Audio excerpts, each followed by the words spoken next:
Bl-isem tal-Missier u tal-Iben u tal-Ispiritu Santu, il-grazzja ta' Sidna Ġesu Kristu l-imħabba ta' Alla u l-għaqda fl-Ispiritu Santu tkun magħkom il-koll. Eżis ħuti, ninsabu fit-33 ħadd matul is-sena, wasalna fi żmien tas-sena l-aħar ta' żmien tas-sena liturġika. Kalla jrid il-ħadd li ġej niċċelebraw il-Kristu Re u nibdew is-sena l-ġdida liturġika bil-żmien tal-Avvent. Għalhekk bi preparazzjoni għal din l-Ewkaristija llum hekk nirrikonoxxu li għandna bżonn il-maħfra ta' Alla, li għandna bżonn l-għajnuna tal-Alla, s-salvazzjoni tagħna u hekk nippreparaw irwieħna kif jixraq għal din iċ-ċelebrazzjoni tal-kelma ta' Alla kif ukoll tal-Ewkaristija. Diża tal-lum ser nagħmlu b'sufraġġju għal Ruħ Karmenu u Tonina Spiteri.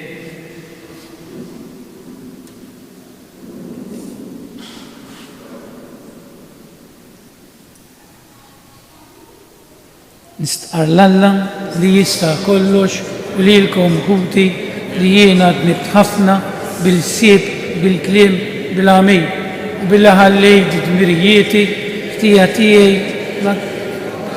tiegħi għalhekk nitlob l-imqazza Marija dejjem Verġin, l-anġli bil-qaddisin kollha u lilkom ħuti biex titolbu għalija il-mulej Alla tagħna. Iħenna għalina Alla li jista' kollox, jaħfrilna dnubietna u jwassalna l-ħajja ta' dejjem. Mulej ħniena, Kristu ħniena, mulej ħniena. Glorja lill-Alla fil-ola tas-smiwiet u paċi fl-ard lill-bnedmin ta' rieda tajba. Infaħruk, inberkuk, nadorawk, natuk ġieh, irrodulek ħaj għal-glorja kbira tiegħek. Tista' kollox, mulej Iben waħdini Ġesu Kristu, mulej Alla, taruf Alla, bin il-Missier, int li tneħħi d-nubiet tad-dinja ħenna għalina, int li tneħħi d-nubiet tad-dinja il-qajt tal-tana, int li qiegħed fuq l-lemin tal-Missier ħenna għalina, għaliex inti waħdek għaddejs, inti waħdek mulej, inti waħdek fl-ola Ġesu Kristu mal-Ispiritu Santu, il-glorja tal-Missier Alla Amen. Xtieq nfakkarkom li l-ġabra l-ġbir kollu li qed isir fid-djoċesi tagħna llum qed ikun bris il-Caritas biex tkun tista' tgħin persuni familji fil-bżonn. Nitolbuk mulej Alla tagħna, għatina li dejjem inġarbu l-ferħ tar-rabta tagħna miegħek għax ilena sħiħa u bla tmiem jinsabu fil-li dejjem naqdu lilek li minnek jiġina kull ġid. Dan kollu nitolbulek permezz ta' Ibnek Ġesu Kristu Siedna li Alla u miegħek jgħixu jisalta fl-imkien mal-Ispiritu Santu għal dejjem ta' dejjem.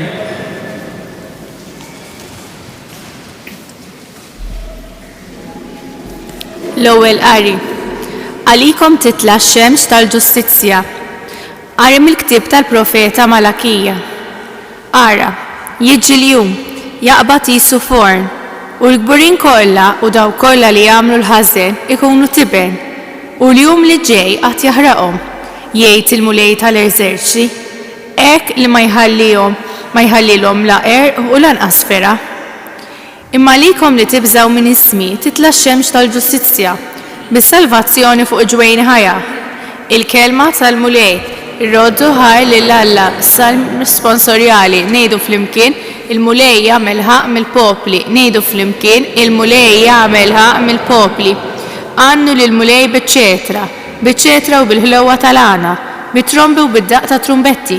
Għajtu bil-ferħ quddiem il-mulej is-sultan, ngħidu flimkien il-mulej jagħmel ħaq mill-popli. Ħajriet il-baħar u kull ma fih, id-dinja u kull ma jgħammar fiha. Ħajċabxbu xmajjar idejhom u l-muntanji flimkien jgħajtu bil-ferħ quddiem il-mulej. Ngħidu flimkien il-mulej jagħmel ħaq mill-popli. Għax il-mulej ġej biex jagħmel ħaq mill-art u jagħmel ħaq mid-dinja bil-ġustizzja u mill-popli bis-sewwa. Ngħidu flimkien il-mulej jagħmel ħaq mill-popli.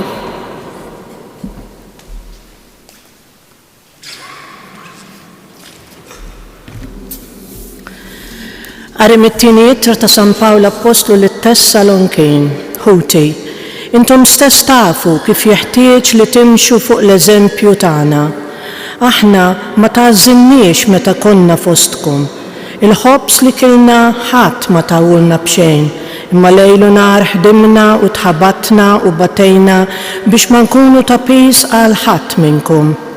Imxejna hekk mhux għax m'għandniex dritt li żammuna intom, imma ridna natukom eżempju biex timxu fuqu.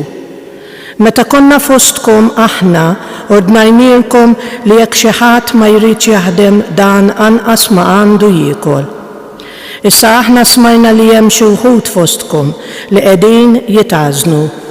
Mhumiex jaħdmu, imma qed jinħlew fix-xejn.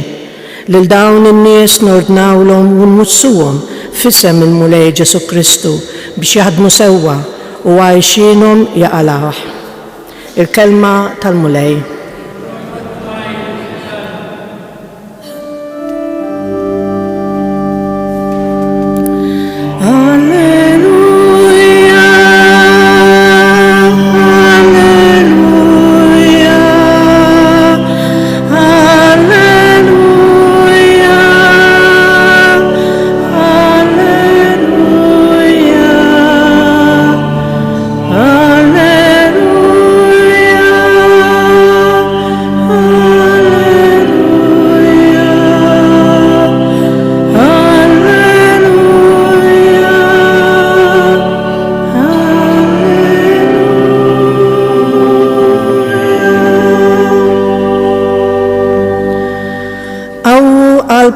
U erfgħu raskom għax il-fidwa tagħkom hi fil-qrib.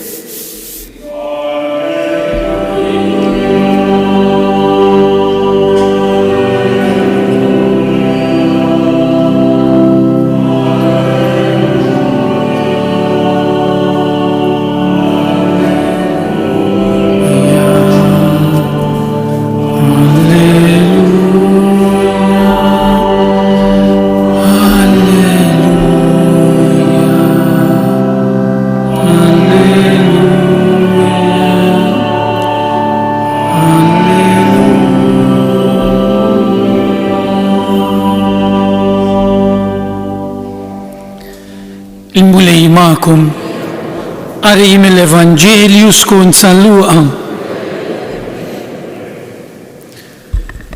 F'dak iż-żmien kien hemm xi wħud li bdew jgħidu fuq kemm it-tempju kien imżejjen biġebel sabiħ u għotjiet. Iżda Ġesu qalilhom, kull ma qegħdin taraw għad jiġi żmien li ma tibqax ġebla fuq oħra, minnu li ma tiġġarrafx. Huma saqsew u qalulu, Mgħallem, issa dan meta għad jiġri?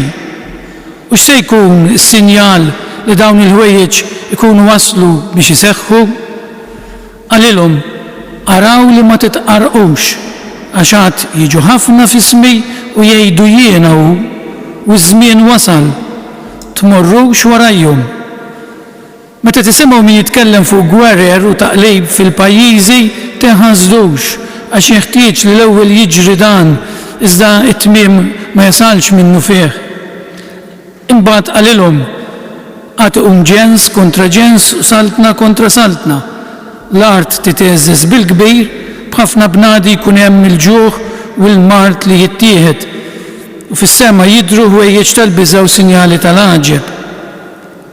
Imma qabel dan kollu jixħtu idejhom fuqkom u jippersegwitawkom, jagħtukom f'idejn il-mexxejja tas-sinagogi u jitfawkom il-ħabs u jagħdukom quddiem slaten u gvernaturi minħabba f'ismi.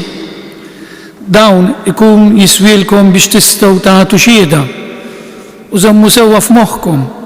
Toħdux taħsbu minn qabel kif ser tiddefendu rwieħkom għax jien nagħtikom kliem u għerf li kull min ikun kontra tagħkom ma jkun jista' jaqaflu jew imerih. U jittradukom saħansitra l-ġenituri tagħkom, uħudkom, u qrabatkom, u ħbiebkom, u li xi wħud minnkom joqtluhom, kulħadd isir jobgħodkom minħabba f'ismi. Imma xara waħda minn raskom ma tintilifx, jekk tibqgħu sħaħ sal-aħħar issalvaw ħajjitkom. Il-kelma tal-Mulej.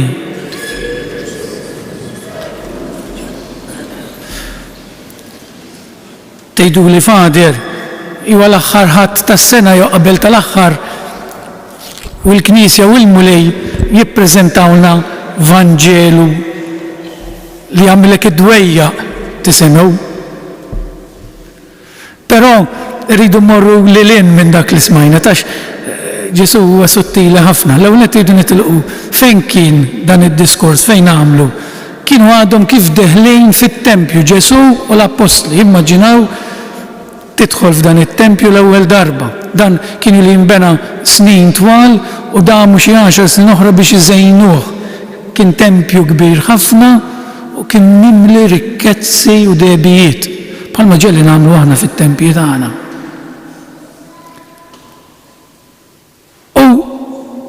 Bdew jistaġbu bir-raġun. Kien tempju sabiħ, illum baqa' biss dak il-ħajt dak li ngħidulu l-Wailing Wall fejn il-lut imorru jitolbu quddiemu taraw mixenglu rashom hekk ikunu qed l-uniku ħaġa li baqa' normali għax il-lut jemmnu li Alla jgħix fit-tempju. U Ġesu jagħmel distinzjoni ħafna sabiħa ta' jgħidilhom dan kollu li qegħdin taraw, dan kollu li bnejna fil-ħajja tagħna li huwa materjali jgħaddi kollu għax Alla ma jgħix fit-tempju tal-ġebel imma fit-tempju tal-bniedem fina. Din id-differenza, jagħmel differenza bejn spazju materjali u spazju spiritwali. Ħanġibu eżempju, għax hawnhekk aħna bnedmin. Jien knaħdem inħares ngħid xtrajt biċ-ċalqa, bnejt dar, bnejt seba' solari, inħares lejh ngħid dan xogħol idejja u l-araq ta' ġbini. U Ġesu jgħidilna dan kollu jispiċċa il-ħin kollu li investejt f'dak, iva, forsi jgħaddi xi ħadd wara li tmut jgħid ara dan bneħ Peppu, għalli ma nsemmi l-ħadd. Aħna kultant għandna t-tentazzjoni ninvestu f'dak li jispiċċa. Għal dak li jispiċċa jidher sa ċertu punt għax hu materjali. Imma kien investi fl-imħabba, kien investi fl-edukazzjoni ta' wuliedi, fil-valuri b'mod speċjali, għax aħna ninvestu ħafna fl-edukazzjoni ta' wuliedna u nagħmlu sewwa, ma kultant ninsew il-valuri. Ma ngħaddux valuri sbieħ wies kultant lil wuliedna. Jew il-dawk ta' madwarna, dak ma jidirx. Ara jekk jiena mmur l-isptar inżur il-morda u ngħaddi nofs ta' nar. Ma jidirx, imma jekk għandi għalqa żaqta u ħawwilt fija u bnejtilha l-ħitan dak jidher. Allura t-tendenza tagħna hi bħala bnedmin u dan id-distinzjoni qed jagħmel Ġesu. Jgħidilna tinvestux iż-żejjed fl-affarijiet tad-dinja għax ħajkun hemm terremoti, ħajkun hemm żminijiet li kollu jispiċċa. L-apostli bħalna, mulej meta jiġri dan, min minna ma jixtieqx jaf meta ħajmut. Min minna, għax l-aħħar tad-dinja mhijiex meta jaqgħu l-kwiekeb u jispiċċa kollox, tal-aħħar tad-dinja l-kulliet minna hija meta mmutu. Dakinhar jispiċċa kollox. Dak li bnejna, dak li għamilna.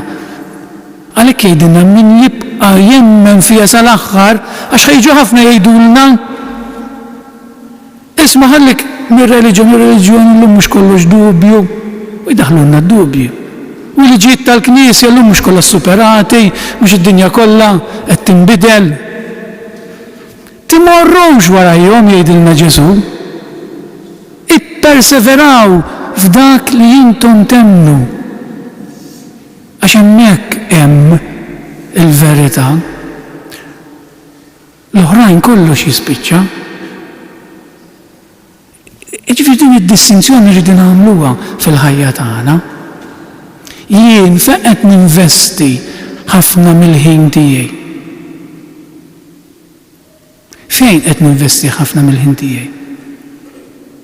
Jien qed nieħu ħsieb biżżejjed il-parti spiritwali tiegħi. Qed insib ħin biżżejjed biex jiena waħdi fis-silenzju niltaqa' Alla. Dan Alla jiena fit-tempju tal-ġebel biss imur niltaqa' miegħi.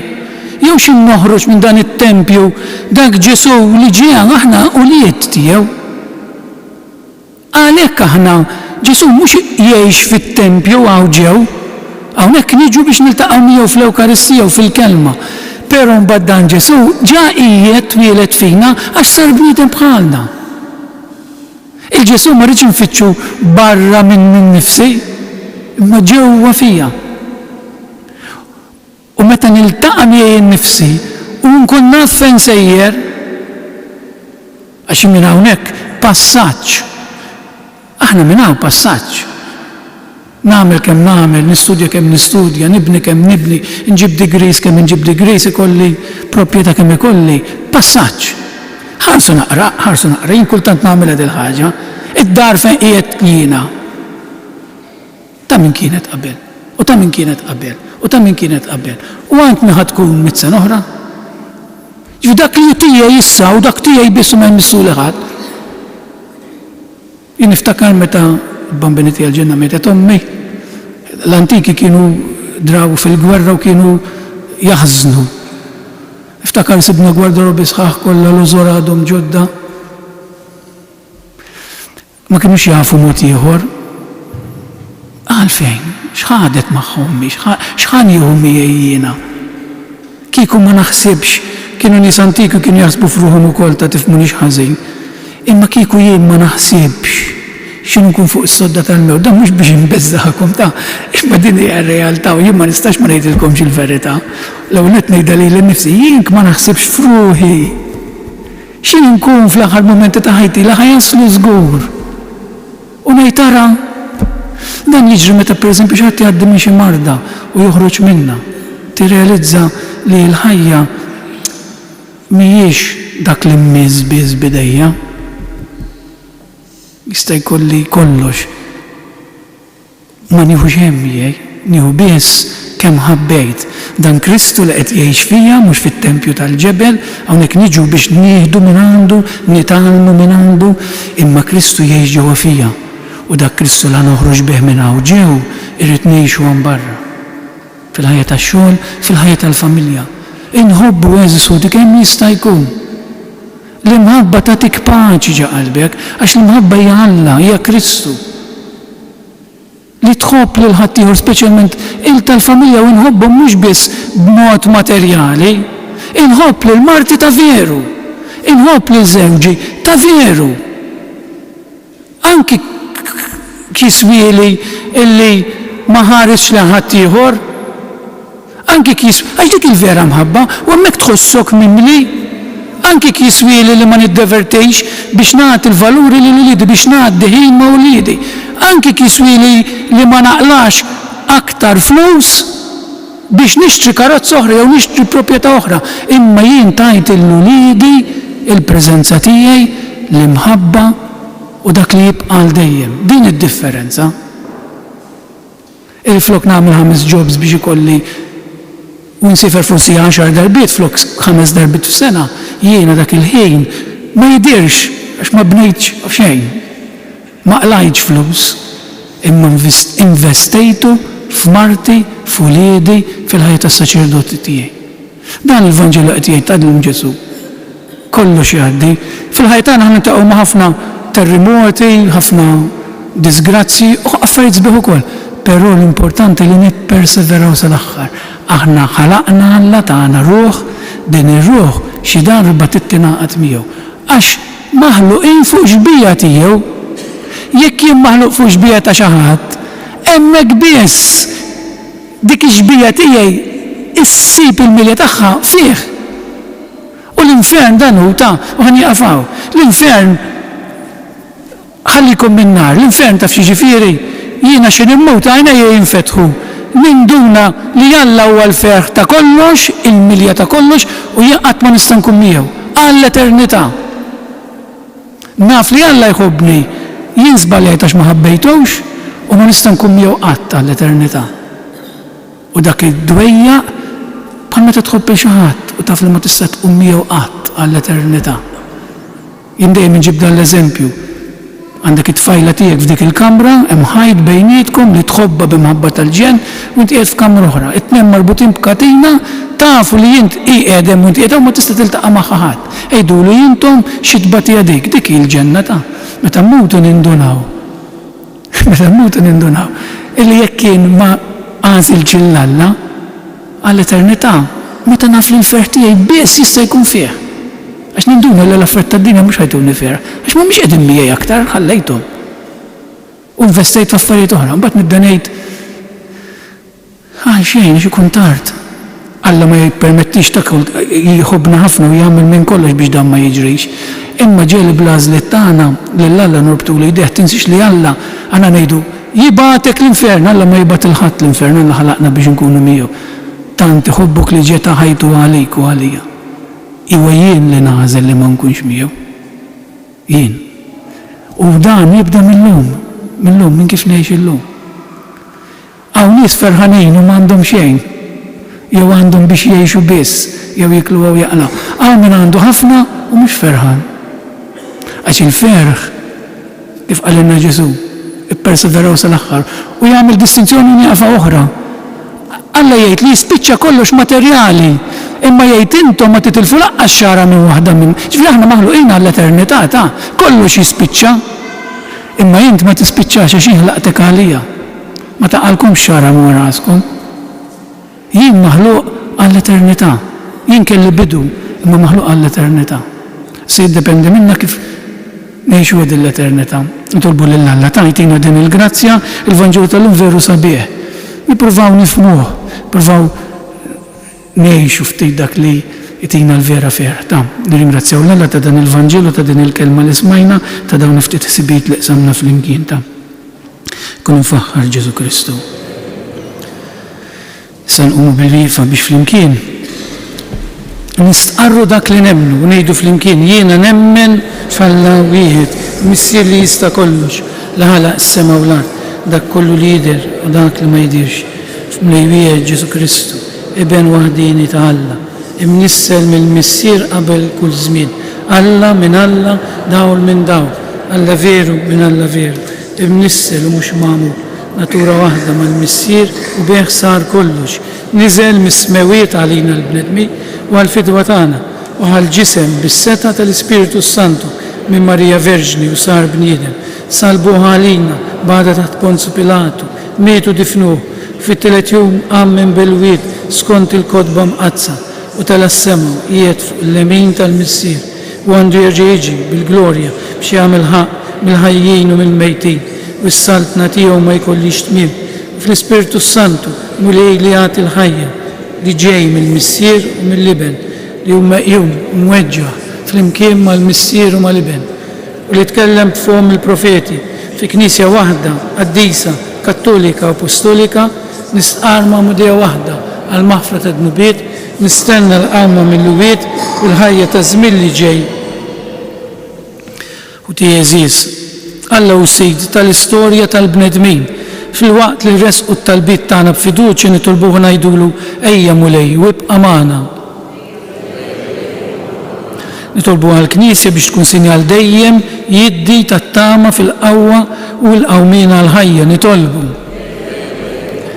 Tolbu għal-kapijiet tal-pajjiżi sabiex jaħdmu dejjem biex issaltan il-paċi fost il-bnedmin kollha nitolbu. Tolbu għalina l-koll sabiex ma norbtux qalbna mal-ġid li jgħaddi iżda neqdew bih biex ngħinu lil xulxin b'imħabba nitolbu. Minn dan is-santwarju għażiż tal-Madonna ta' Pinu għamel li l-familja tagħna jħossu fuqhom l-imħabba tiegħek, jikabru fihom il-valuri tal-Knisja u f'imħabba dejjem tagħhom jiżdiedu dejjem fl-imħabba tagħhom lejn xulxin nitolbu.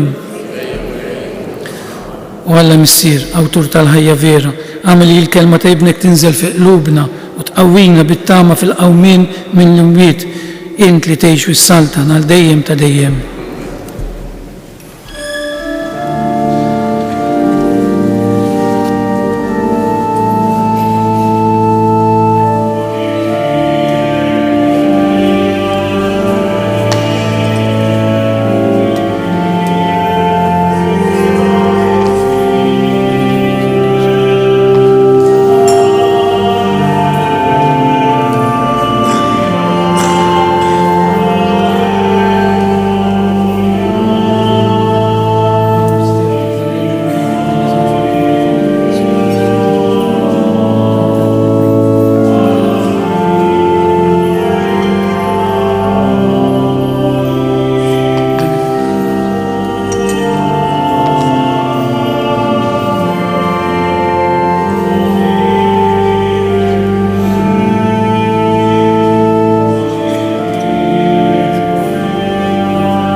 itolbu ti biex is-sakrifiċċju tiegħi u tagħkom ikun joġob lill-Alla l-Missier li jista' kollox.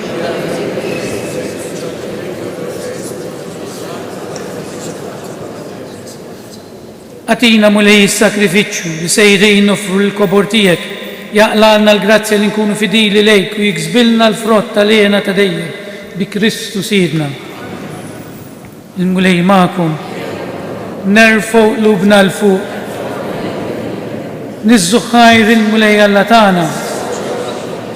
Sewwa u xieraq tas-sew mulej missier għaddej sala ta' dejjem li tista' kollox. Tajjeb u ta' ġejt għas-salvazzjoni tagħna li dejjem u kull imkien irrodulek ħajr għax bid-dem ta' ibnek u bil-qawwa tal-Ispiritu Santu rġajt ġbart miegħek lil uliedek li id-dnub kien xerret u biet minnek u int Alla wieħed fi 3 persuni bil-qawwa tiegħek għaqadthom f'poplu li huwa l-Knisja tiegħek il-ġisem ta' Kristu u t-tempju tal-Ispiritu Santu għat-tifħir tal-erf tiegħek bla qis. Għalhekk nissiebu mal-tajja tal-anġli fer kbir nfaħruk ntennulek u ngħidu għaddejs, għaddejs, għaddejs. Lej Alla tal-eżerċitu, smawiet u l-art imlija bil-glorja tiegħek, sanna fil-għola tas-smawi. Imbirek minn ġej isem mulej, sanna fil-għola tas-smawi. Għaddejs tas-sew int mulej inti lajn ta' kol-qdusija.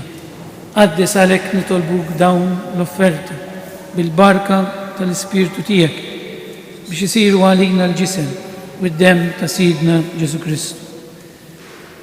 Li meta kien ser jirnata biex mirajħibati ħajl ħobs, radlek il-ħajr, birek, qasam, tali d-disċipli tiegħu u qal, ħudu u kulu il-koll minn dan, għax dan huwa ġismi li jingħata għalikom.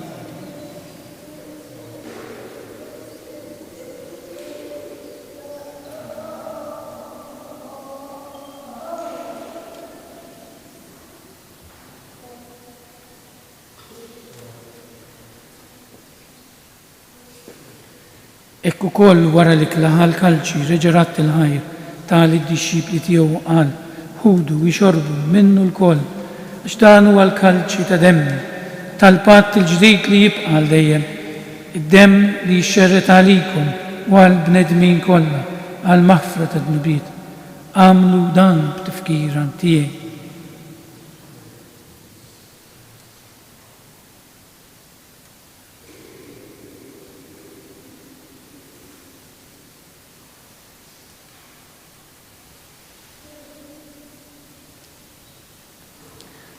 Dan hu l-misteru tal-fidi.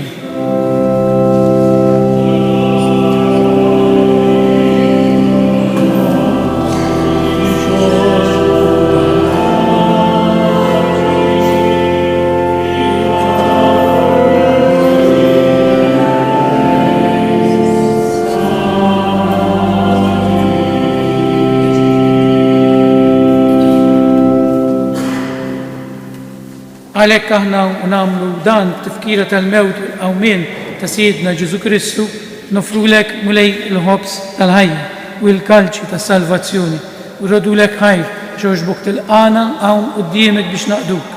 U miċċu kontana nitolbu lill-Ispiritu Santu jaqadna f'ġisem wieħed li jenna li nieħdu semm il-ġisem u d-dem ta' Kristu. Ftakar nitolbuk mulej fil-Knisja tiegħek imxerda mad-dinja kollha u taqaf l-imħabba fl-imkien mal-Papa Franġisku, mal-Isqof tagħna Anton, mal-isfijiet u l-ministri kollha tiegħek.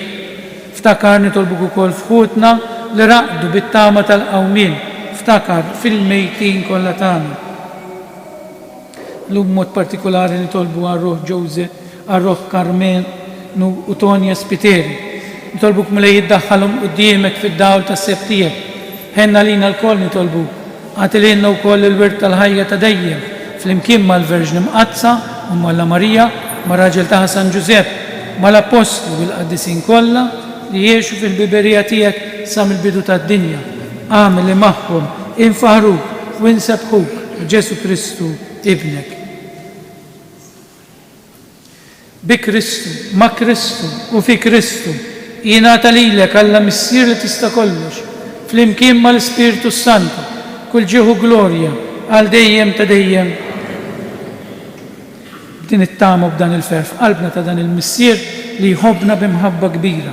Ejju nitolbu t-talba tal-missierna u ngħidu missierna li inti fis-smewiet jitqaddes ismek, tiġi saltnatek, ikun li trid int kif is-sema hekk ukoll fl-ard. Ħobżna ta' kuljum għatina llum, aħfrilna dnubietna bħalma naħfru lil minu ħati għalina, la ddaħħalniex fit-tiġrid, iżda ħelisna mid-deni. Ħelisna nitolbuk mulej minn kull deni, għatina fit-tieba u l-ħniena tiegħek il-paċi fi żmienna, biex inkunu ħilsa dejjem mid-dnub u imħarsa kull inkwiet. Aħna u nistennew u nittamaw il-għena u l-miġja tas-Salvatur tagħna Ġesu Kristu.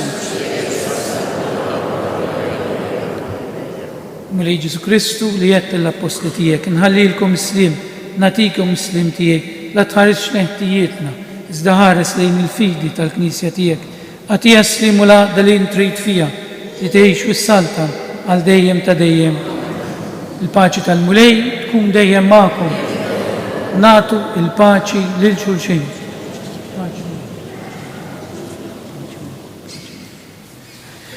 Il-ġisem flimkien mad-dem tas-Sinjur tagħna Ġesu Kristu ikun jiswew lilna li se nitqarbu bihom għal ħajja ta' dejjem. Ħaruf talla li tneħħi d-nubiet tad-dinja. Ħaruf talla li tneħħi d-nubiet tad-dinja. Ħaruf talla li tneħħi d-nubiet tad-dinja għatina l-paċi.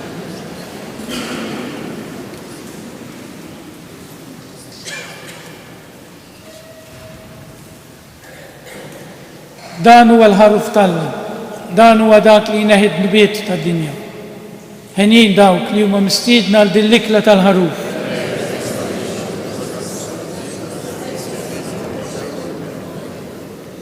Ġisem flimkien mad-dem tas-Sinjur tagħna Ġesu Kristu kun jiswew lilna se nitqarbu bihom għal ħajja ta' dejjem.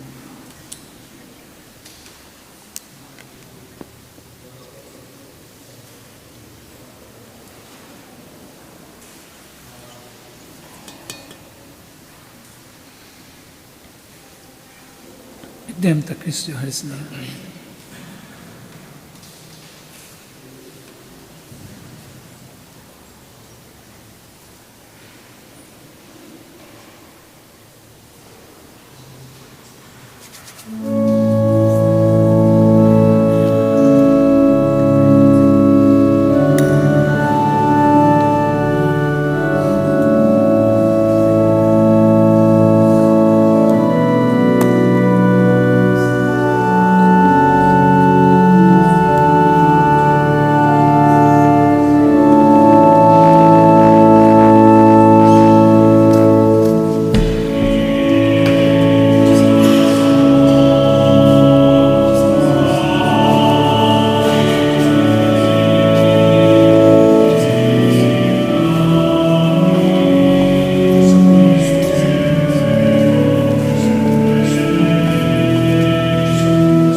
Nirringrazzjawk Ġesu tal-grazzi li tatina matul il-ġimgħa kollha, tal-li tatina s-saħħa, tal-li ġbartna flimkien biex niltaqgħu miegħek.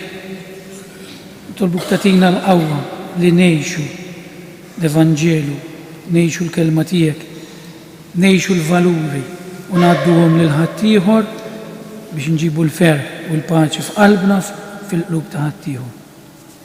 Glorja lill-Missier lill-Iben u lill-Ispiritu Santu.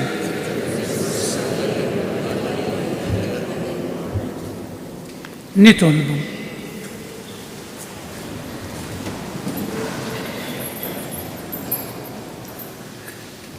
ħadna mulej id-don tas-sakramenti mqaddes bl-umiltà kollha nitolbuk biex dan is-sakrifiċċju li jibnek ordnalna nagħmluh tifkira tiegħu u jkun jiswilna biex nikbru fl-imħabba bi Kristu Sidna. Nixxu nafżawkom u nħeġġukom biex li kull minnu f'saħħtu sabiex nhar it-tlieta 15 Novembru mmurjat id-dem li huwa tant bżonjuż mis-sija sal-5 ta' filgħaxija fil-Berġa tax-Xewkija. Tinsewx tieħdu magħkom il-karta tal-identità. Din hija att ta' karità kbira ta' meta nagħtu d-dem. Kun borza dem ta' qasam bejn 3 persuni. Ġifi min ikun jista' jiena issa llum nieħu l-pinuri ma nistax nagħti ma għamilt kważi 35 sena nagħti d-dem. Ġifieri min jista' u min jiflaħ. Mela festa ta' Kristu Re Sultan nhar il-ħadd li ġej se niċċelebraw il-festa ta' Kristu Re Sultan u għalhekk kulħadd huwa mħeġġeġ biex jieħu sehem fiċ-ċelebrazzjonijiet deċisani ta' Kristu Sultan nhar il-ħadd 20 ta' Novembru fl-4 ta' filgħaxija fir-Rotunda tax-Xewkija. Attivitajiet oħra marbuta ma' din il-festa ser ikunu il-ħamis 17 ta' Novembru fl-4 ta' filgħaxija fix-Xewkija għat-tfal, il-ġimgħa 18 ta' Novembru fit-8 ta' filgħaxija festa għall-adolescenti fuq it-suntier ta' dan is-santwarju, is-santwarju ta' Pinu, u s-sibt 18 ta' Novembru mixja għaż-żgħażagħ mir-Rabazza ta' Pinu fit-8 ta' filgħaxija. Il-mulej magħkom. Berikkom Alla li jista' kollox il-Missier, l-Iben u l-Ispiritu Santu. Morru fil-paċi ta' Kristu. Min qalbi nawguralkom il-ġurnata tal-ħadd it-tajba.